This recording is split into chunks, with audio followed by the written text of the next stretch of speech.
Ou seja, essas propostas que o Luigi está colocando na mesa são propostas também do PNBE. Qualquer ação que seja de melhor Estado eficiente e melhor gasto público está em encontro aos objetivos do PNBE. Doutor Marcelo, dando continuidade aí e indo para um mundo assim, chão, né? Porque certamente o Luigi, como presidente da federação, trabalha com propostas de melhoria. Agora, o mundo chão é muito duro para as empresas, né? A gente tem, basicamente, hoje um terror fiscal, né? A questão da penhora online, a questão da desconsideração da personalidade jurídica imediata em qualquer ação trabalhista, né? Isso é basicamente um terror fiscal. Isso certamente também inibe as empresas buscarem empregar mais. E também, às vezes, inibem até a continuidade do formalismo das empresas, né? Isso daí está impactando as empresas, essa questão do online e a desconsideração da personalidade jurídica? Claro, doutor. Claro que causa um impacto, e o impacto é bastante forte, porque a possibilidade de um juiz entrar numa conta corrente do empresário hoje e da sua sala fazer um comando e bloquear totalmente, o que no passado já foi pior, inclusive. No passado bloqueava-se tudo o que tinha na conta do empresário, em determinada conta, em determinado CNPJ. Hoje existe um convênio um pouco mais aprimorado entre a Justiça do Trabalho e o Banco Central, e aí bloqueia-se um determinado valor, que é o valor deferido lá pelo juiz na ação trabalhista. De qualquer forma, isso causa uma repercussão bastante grande, porque a partir do momento em que se é determinada a penhora, movimenta-se todo o aparato de empregados da empresa, corre-se o advogado, então isso precisa ser resolvido o quanto antes. E isso causa, evidentemente, custo, volto a insistir. Então, a questão a lei, ela não deveria atrapalhar. Mas, nesse caso, mais uma vez, e da forma como é feito, atrapalha e o resultado é o custo. Isso causa um impacto bastante negativo, sim. E com relação à questão da discussão do nível, não é? De discussão, isso não pode, a gente tem que abordar a questão, porque o nível de discussão entre dessa questão das relações trabalhistas nunca vai ser fácil mesmo, na verdade, porque o trabalhador poucas vezes entende o que se discute, né? Então isso é velho. O papel, né, nosso, do PNBE e de outras entidades, enfim, seria levar essa discussão um pouco mais a fundo para o próprio trabalhador e mostrar, evidenciar que tem questões que não são prejudiciais às categorias, entre aspas, né? Então, isso não vejo assim, quer dizer, há propostas de empresários, e a grande maioria, que a tendência é justamente melhorar esse quadro de relação, né? E não é melhor porque não se faz entender ou eles não entendem isso de uma maneira bastante razoável, eu não sei por que motivo. Mas, enfim, tudo isso faz parte, a penhora online, a questão do relacionamento, tudo isso impactua e resulta no custo que é insuportável, né? Luiz, você citou aí que a questão da convenção coletiva, o acordo coletivo faz lei, né? Na verdade, é uma hierarquia de leis, ele faz lei se não for contra a lei maior. Certo. Mas você citou que em outros países é diferente, né? O que eu sei que, por exemplo, nos Estados Unidos, realmente a legislação é muito mais tranquila. Mesmo em países europeus como a Europa, o empresário é considerado um sujeito bom para a sociedade. Na China, o custo do encargo social é baixíssimo, por isso que a gente não consegue conduzir. O que é diferente em outros países? Essa questão da negociação sindical, existe negociação? Como é que você pode nos resumir isso? Bom, nos Estados Unidos, falando nos Estados Unidos, os sindicatos, eles só representam os trabalhadores sindicalizados. Os que estão fora do sindicato não são representados nas questões. Então, lá existe liberdade, não tem obrigatoriedade de representação. Aliás, aqui, os sindicatos, isso é um problema, que os sindicatos se colocam aqui no Brasil como defensores do trabalhador como um todo. Quer dizer, eles querem, inclusive, fazer com que possam intervir numa relação entre empregado e empregador num determinado momento, se eles acharem que aquilo é indevido, certo? Eu queria até lembrar, isso é interessante a sua pergunta, porque já esse assunto reflete um pouquinho na emenda 3 que você estava levantando esse aspecto. Nessa relação, veja bem, patronal-empregado, nós fazemos uma lei. Nos outros países, eles também fazem eles determinam uma relação, mas não se transforma em lei. Se termina a obrigação naquele relacionamento entre aquela empresa e aqueles sindicatos que colocam isso. E existe, evidentemente, uma maior liberdade de filiação ou não. Não é uma obrigatoriedade. Aqui não, que todos os funcionários de um determinado setor econômico são representados por aqueles sindicatos, e igualmente na área patronal. Então, nós temos uma legislação praticamente única no mundo em relação a esse tipo de relacionamento entre empregado e empregador, que pode ser bom de um lado se isso for levado a sério. Se for usado politicamente, como falei, isso é um desastre. Aliás, politicamente foi usada, por exemplo, está sendo usada a emenda 3. E você não perguntou da emenda, mas você comentou, eu gostaria até de comentar um pouquinho sobre isso. O que a emenda 3 fala? Nós pedimos, no projeto da Receita Federal, que se incluísse um artigo que definiria o seguinte: o fiscal da Receita Federal e da Previdência não pode desconsiderar uma relação jurídica perfeita entre duas empresas.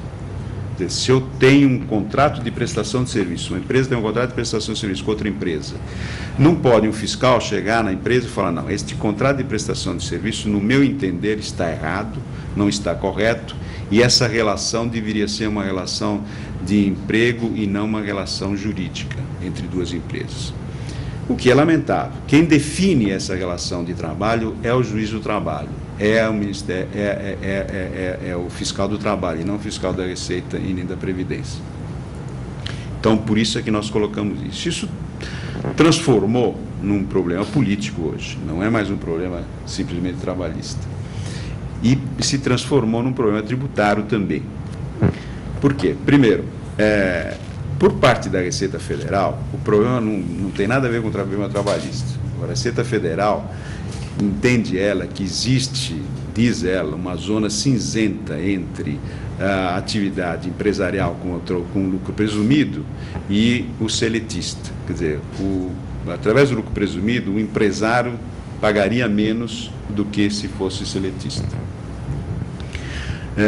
Então, ele quer aumentar a carga tributária para este empresário que ganha um determinado valor, acima de um determinado valor, que também não se sabe qual é esse valor. Vai ser meio nebuloso. Então, ele tem que aumentar essa carga, e quer aumentar essa carga, não tem nada a ver com relação trabalhista. Enquanto que os centrais sindicais, também há interesse dele em descaracterizar isso, porque quanto mais empreendedores existir no país, menos empregados existirem. E qual é o mal disso? Quer dizer, do nosso lado, eu acho que se tivessem todos empreendedores, não tivessem mais assalariados, seria até interessante para o país. A relação, se isso for uma vontade, é verdade, pode acontecer. Nós já temos hoje cerca de 1 milhão ou 2 milhões de pessoas que trabalham como PJs.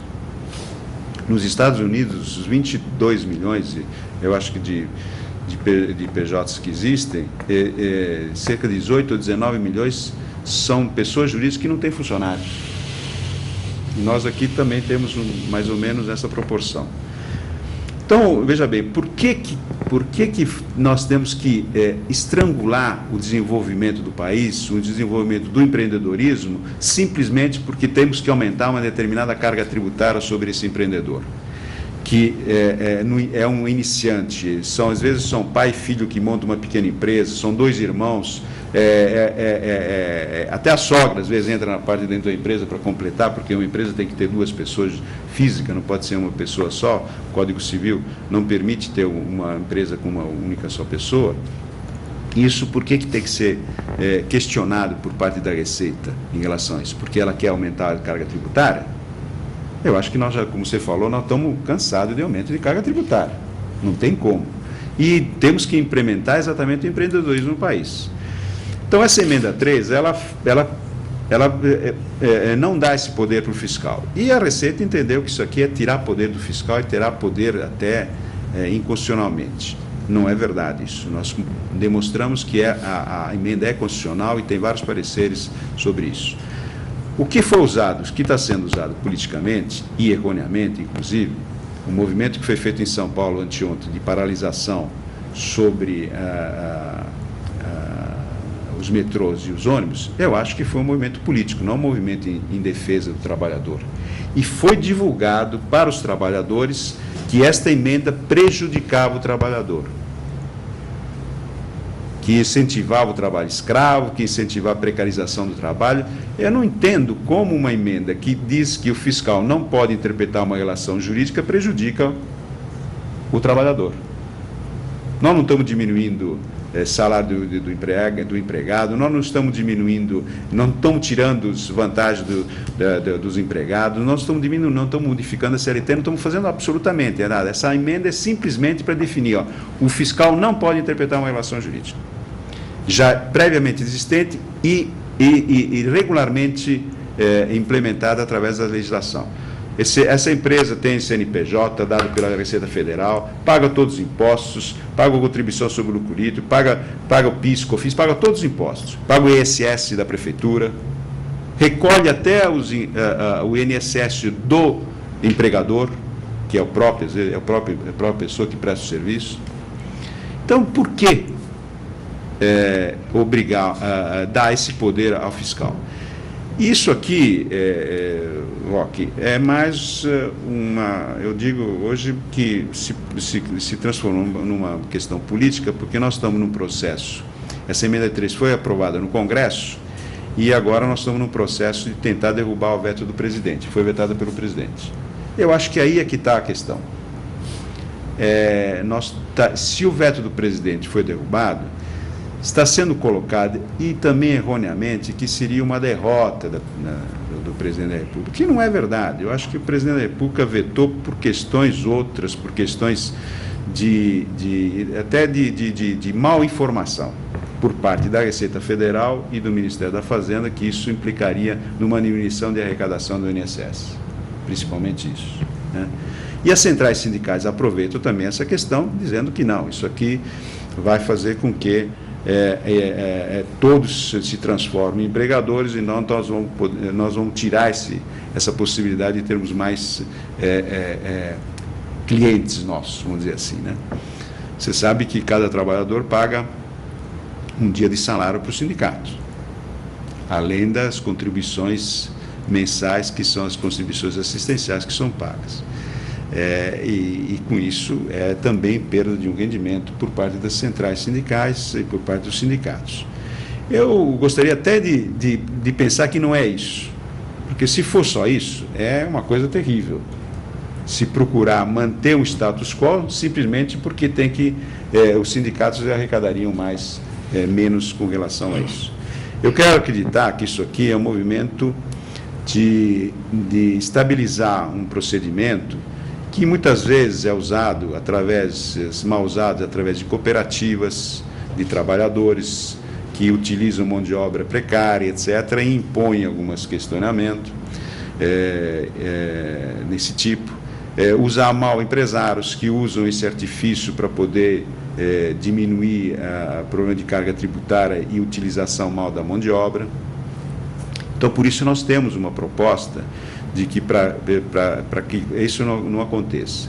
Nós estamos propondo para o governo e para as centrais sindicais que nós colocamos um limite de um valor de 5 salários mínimos de prestação de serviço. Quer dizer, todo prestador de serviço que tenha uma prestação de serviço abaixo de 5 salários mínimos ou igual a 5 salários mínimos, ele tem que ser seletizado.